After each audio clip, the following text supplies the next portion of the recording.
তো hello guys, আমরা বেরিয়ে পড়েছি দুজনে কেক আনতে বার্থডে বিজয়ের আজকে। সে কারণে আমরা কেক খুব লজ্জা পাচ্ছি আর প্রচণ্ড মেঘ ধরিয়েছে।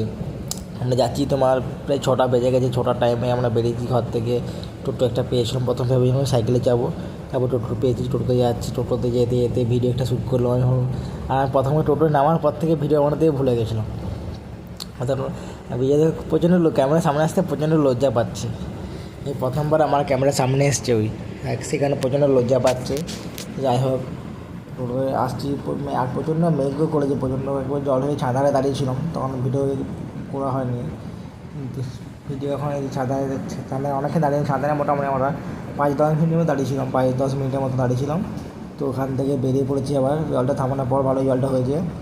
মানে এইদিকে ছাদা আমাদের বৃন্দাবনপুর ছাদা যে পরিমাণে জলটা হয়েছে তার চেয়েও 100 গুণ পরিমাণে বেশি জল হয়েছে বিলেতর দিকে। আমরা বিলেতর যে বাঘ ওখানে ভিডিও বানাতেই ভুলে গেছি কী জল দেখাবো তোমাদেরকে।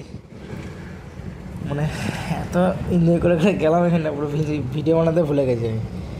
প্রায় কেকের দোকানে এসে দুটো কর্নার নিয়েছি। কেকটা যখন নেওয়া হয়েছে, প্যাকিং হচ্ছে, তখন মনে পড়ছে ভিডিও বানাতে হবে, তার আগে ভিডিও বানাতে মনে থাকে না আমার। তো যাই হোক, এই কেকগুলো দেখো কত সুন্দর কেকগুলো আছে। তোমরা যদি কেক নিতে যাও এখানে চলে আসবে, ভালো ভালো কেক পাওয়া যাবে এখানে। কেক প্যাকিং করা হয়ে গেছে। এই যে বার্থডে যে গিফটটা নিয়ে যাবো, সেই গিফটটা প্যাকিং করাতে এসেছি আমি এবার এখানে।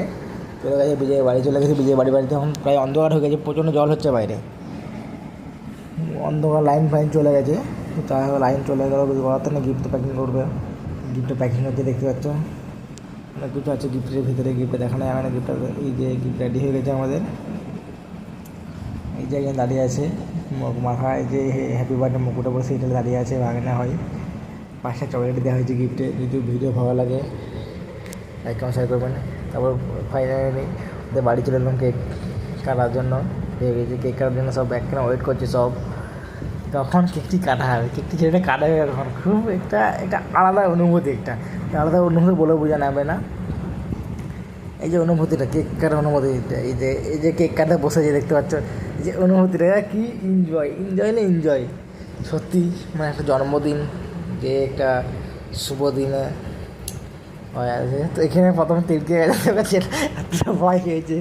পেছনে কি বাচ্চা ছেলেছিল, ভয়ে দেয়ালে সেটিয়ে গেছে, দেখতে পাচ্ছ সামনে কিলো হাসিয়ে পাচ্ছে ভয়েসটা বলতে বলতে। যে যাই হোক, মানে তখন কেক কাটতে কাটতে মোমবাতি নিমাতেও ভুলে গিয়েছিল, দেখতে পাচ্ছ মোমবাতি নিমাতেও ভুলে গিয়েছিলো। তো সেরকম বুঝে আমার কেক নষ্ট হয়নি, গায়ে হামাকি।